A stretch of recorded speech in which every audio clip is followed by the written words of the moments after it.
UFOs, unidentified flying objects. UAPs, unidentified aerial phenomenon.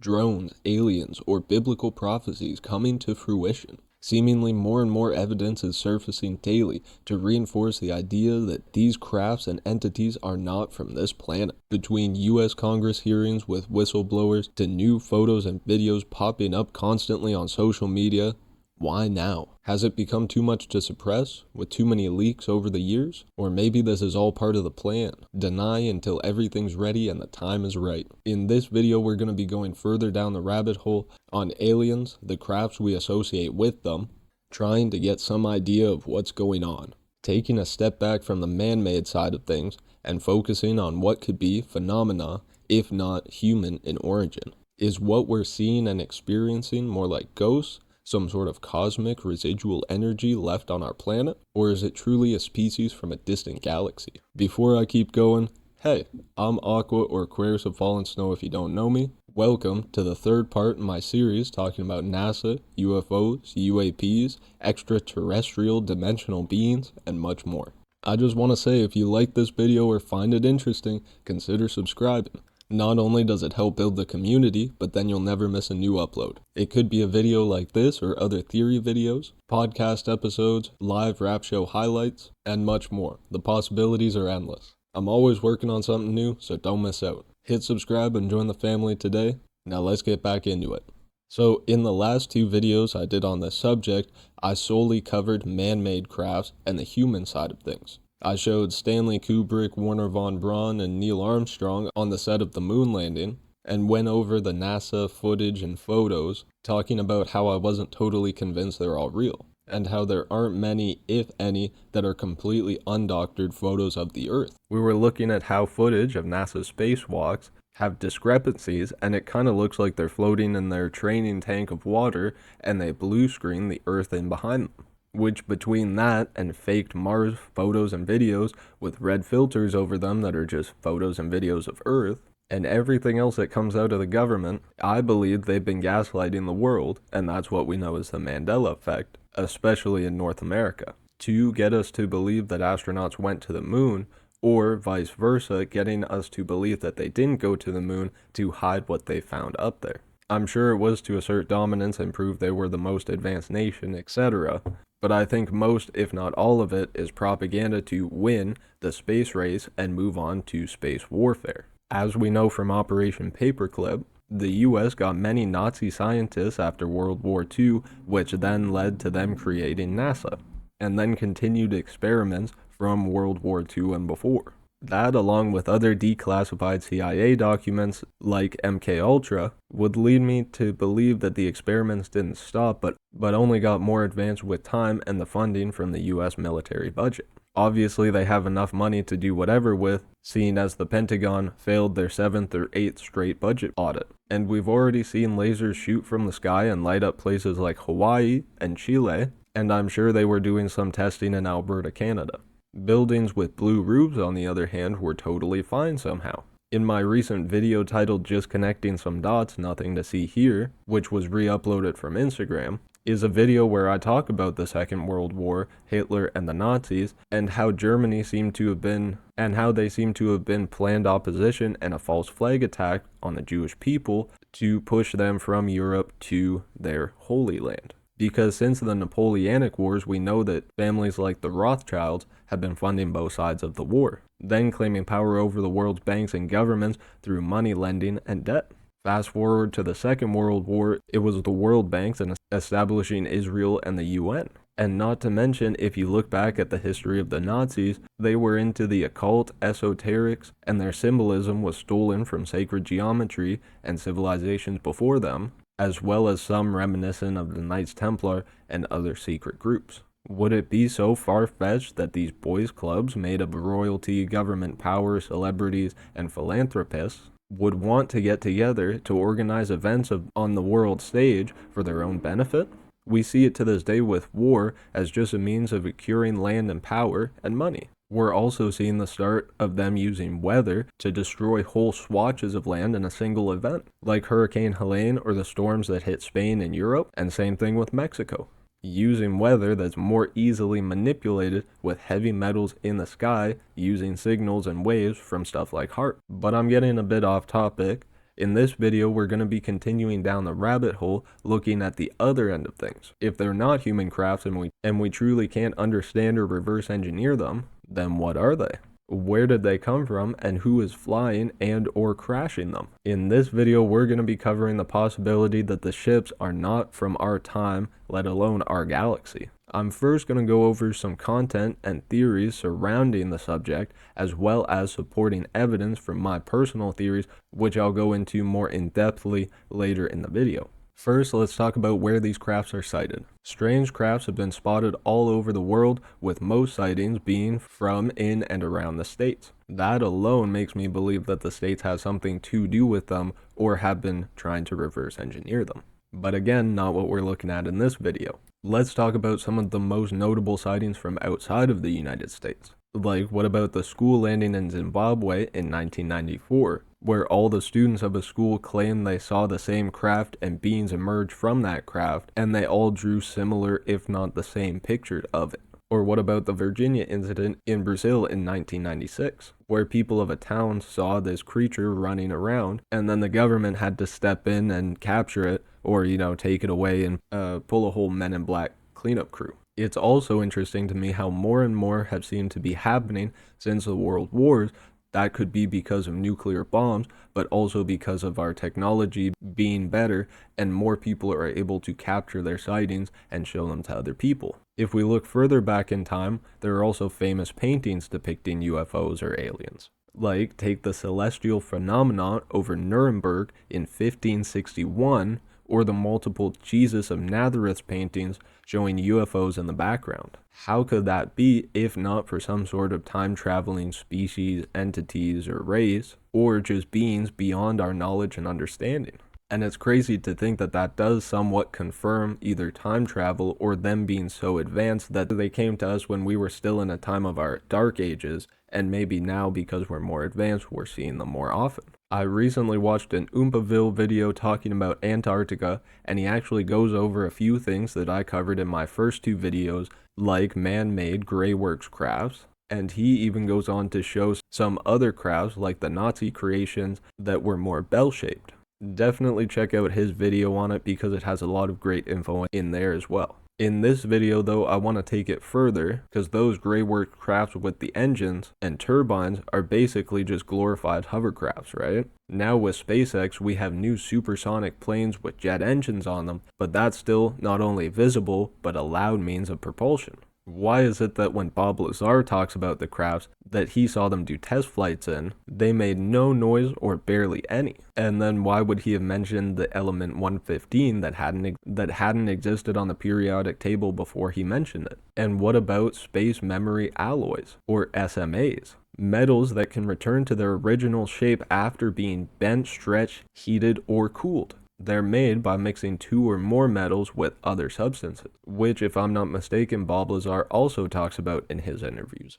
And they didn't seem to be widely known about before that time, just like the element 115. Or what about the video and countless eyewitness accounts of UFOs diving into the water? That wouldn't be possible with the greyworks crafts, nor any of our known technology today. I'm sure if the government was working on stuff like that, they would hide it pretty well, but I'm sure by now we would have seen more of that as well, right? There are just so many pieces of the puzzle where people don't have the full picture, but that's kind of the point of these videos, is to take a bunch of those pieces of the puzzle and fit them together to further the progress in researching this kind of stuff from the point of view of an average person, right? And all of these facts, as well as the Wilkes Land crater that manipulates gravity, would lead me to believe that any craft capable of traveling through and or manipulating time and space makes me think that they would have perfected or at least heavily researched different means of power generation and propulsion, like Bob Lazar talks about in his interviews with element 115. I'm sure it has to do with nuclear fission, zero-point energy, or some sort of quantum mechanics. As Danny C put it in my most recent episode of the Shit Shooting Gallery podcast, it's kind of a yes and situation. Whatever you can think of, the possibilities are endless, so it's most likely right, no matter what you say. Now let's move on to the Bledsoes and how they've seen and continue to see orbs of light, possible crafts, as well as physical extraterrestrial or extra-dimensional beings. I had first heard about them through the Danny Jones podcast and became very interested. And this was one of the first people I've ever heard talk about extraordinary events and beings with such confidence and conviction. And not to mention he has photos and videos of orbs in his backyard. You have to check out that podcast and his work to truly get a sense of it. One of the craziest stories I heard Chris Bledsoe talk about is being transported to what seemed like a glass room surrounded by stars or looking into space where he could telepathically communicate with a being there. He said the being had a triangle shaped on its chest, which could relate to the black stone and or the tip of the pyramid on the $1 bill, indicating hierarchy or control and or possibility of higher levels of consciousness. He then said the being let him control the ship or craft and take it wherever Chris thought of. It's insanely interesting, but the craziest part to me is that triangle-shaped symbol on the chest. It's really reminiscent of the original Black Rock pyramid stone or carvings all throughout time, as the triangle is part sacred geometry and one of the symbols found in a ton of civilizations, temples, and cultures around the world. And I think this relates to what people have been seeing in places like New Jersey, with not only drones but orbs as well. And I've been seeing videos on both sides of things where it's both crash drones and clearly flight patterns of drones flying through the sky with lights on, and then videos and close-ups of orbs or light both flying through the sky and super zoomed in, which could be legit, or it could be like videos of water particles with light shining on them and super close, right? Or how light reflects through water under a pool, something like that. Because we know these government organizations love to throw in a little bit of misinformation in the pot. But I would say the orbs are more closely related to a higher level of consciousness, or what Chris and others talk about, seeing, encountering, or interacting with the woman in the white dress, the white buffalo, or however she presents herself to you. But I guess it would be the divine feminine, which is a really interesting topic and has been talked about through native cultures and throughout time. But continuing on, some podcast episodes I've already talked about is Bob Lazar on Joe Rogan, Chris and Ryan Bledsoe on the Danny Jones podcast, and the Oompaville video. But let's talk about some other interesting podcast episodes I've seen recently as well, to help reinforce this theory that the crafts or things that we're seeing are not human in origin, or at least not from our time or dimension. One of these episodes is Dr. Ronald Mallet, or Mallet, on the Danny Jones podcast again, titled Top Physicist Reveals Exactly How to Make a Time Machine, where he talks about how time travel could be possible scientifically. It's especially interesting because I had this theory as a kid. I had a similar thought.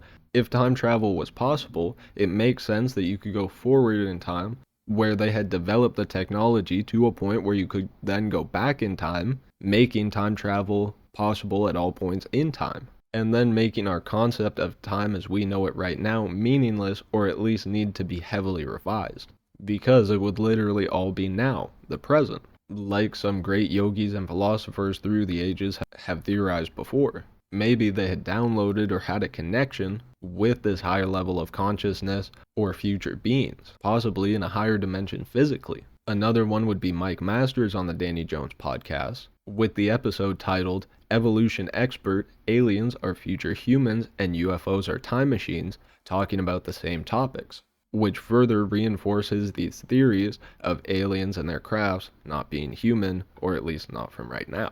But let's truly get into it, right? Let me tell you what I think now. The first being that a race of humans split from Mars hundreds of thousands of years ago to live in the Earth, closer to ores and minerals, and far from cataclysms on the surface, kind of like dwarves from Lord of the Rings. The other is that if aliens did visit Earth, they probably would have built deep underwater, near thermal vents, where humans couldn't reach them. As they could manipulate time, space, and gravity, it would make sense that the immense weight of the water above them would have no effect. The technology we've gone over so far and that I've heard of alters time and space to such a point where everything would essentially be the same speed or density, to the point where to us it would seem like time travel or teleportation. In a sense it would be. Countless civilizations have stories of floods and cataclysms happening on the surface of the earth. Civilizations have been wiped off the face of the earth due to natural disasters like Pompeii or the ancient city of Thonis, Egypt, destroyed by earthquakes. In modern times, we see events like earthquakes and tsunamis completely wipe out towns like Fukushima, Japan. Humans are no stranger to natural disasters wiping out our cities or even our countries or continents. Wouldn't it make sense to go into the earth to not have to deal with those problems in the future? High above sea level and away from tectonic plates, maybe in the side of a mountain perhaps? There are numerous ruins of civilizations and temples over the years that show and prove this line of thinking to be correct. Places like Elengubu is an ancient multi-level underground city near the modern town of Derinkuyu in Nevşehir province of Turkey. Or Petra, a famous archaeological dig site in Jordan's southwest desert. Dating to about 300 BC, it was the capital of the Tibetan kingdom. Cities like these have even been found in places like the Grand Canyon, seemingly blocked off by the American government, of course. And it's known that civilizations like the Egyptians knew how to extract metals from the earth using chemicals and chemistry. Maybe this formula or technique was discovered and passed on to other people around the world that would have used these techniques or technologies to create underground architectural masterpieces. And that's not even mentioning how natural formations of cave systems could reach down distances of 2,000 meters, with the deepest being 2,200 in Georgia. Maybe there was a group of people that went so far down into the earth they didn't have to worry about natural disasters or war with other groups. Maybe in a mountain so high above sea level, even if it flooded, they wouldn't get wet. Again, down closer where the metals and ores are. Underground temperatures would stay regulated, and heat could be gained from hot springs or thermal vents. If a civilization of people did take this route, they would probably evolve differently than us on the surface, probably adapting to lack of sunlight, with wider eyes, pupils, and paler, grayer skin. And maybe they would get shorter over time because of food supply. And they could have been a shorter group of people already, for survival creating intricate tunnels and living quarters, making them less likely to die outside to predators or weather conditions. A perfect example would be Vietnam and that war with the United States. And maybe their brains enlarged while their bodies became weaker, making them not only more intelligent but then more reliant on the technology they create. They may have become so advanced with their knowledge and resources never being disturbed that they would develop crafts to be able to fly and safely explore the outside world. Maybe these are the ones we hear stories of them coming out from or over the mountains in their flying ships, bringing the knowledge of farming, civilization, and culture, because they would have never had to start over or had that information lost in the first place. I'm sure they would keep it sacred, but then have no problem sharing it with cultures who had been wiped out because of cataclysm or natural disasters. And then a group living underground would not only be closer to fossil fuels like oil and coal, but metals and naturally occurring radioactive materials, otherwise known as norms. Is it possible they got so advanced they found a new way to harvest and or create an element never before seen on the surface, like 115? So powerful they would have seemingly infinite power. Who knows? I think it is definitely a possibility, especially as there are still uncontacted tribes of natives in the world today. Not to mention we purposely leave them uncontacted. Maybe this civilization would be doing the same with the whole surface of the planet. Like maybe a subterranean civilization would try their best to do the least amount of contacting with us possible to keep themselves safe and hidden. Not because they wouldn't want to help us, but because they fear their own safety. I mean, look at what we do up here, right? Because if they did come out and observe us, what would they see? Would they even want to contact us? Probably not unless it was absolutely necessary. But again, who knows? Could this be what media like Johnny Test was talking about with the mole people? Or what South Park was talking about with the crab people? Or even the whole game Stick of Truth? But that's just one theory that I have. Also, I'm not saying the whole center of the earth would be hollow. I'm just saying I'm sure there's some prime underground locations that still have never and will never be discovered, frankly. I mean, the distance from the surface or crust of the Earth to the core is approximately 5,149,901 meters, and Google says the maximum depth of naturally forming cave systems goes straight down about 3,000 meters, but no more because of the weight of the rock on top of it. But that still leaves a ton of space, reinforced caves, and underground cities or bunkers, like we see companies like Rand building. Almost like they're trying to make the surface of the Earth uninhabitable for a new generation of subterranean living people. But the other theories I have involve the absolute deepest, darkest depths of the ocean, where any mere mortal will be crushed under the pressure of the water above, where creatures are still being discovered constantly to this day. Of course, I already covered it a bit in this video. I'm talking about the deep blue sea and what lies beneath, from giant squids and sharks to color-changing octopi and cuttlefish. And the other involves the furthest, coldest reaches of space, a frigid vacuum of endless expanse and possibility for life and consciousness to grow. In that one, I'll be looking more into the Pleiadian Wars and the media depicting it. Think Star Wars, Star Trek, Doctor Who, that kind of stuff. But unfortunately, those are going to be for subsequent parts of this series. So stay tuned and make sure you sub so you don't miss them. Before those drop, make sure you go back and check out the previous parts of this series first. And let me know what you think in the comments. I also have videos breaking down the cryptic Vegas fear message, a podcast that I do, both solo episodes and with guests, live rap show highlights, as well as much more. Or if you're looking for new music, make sure you check out my Linktree. It'll be in the description of this video, and I have music out on all platforms.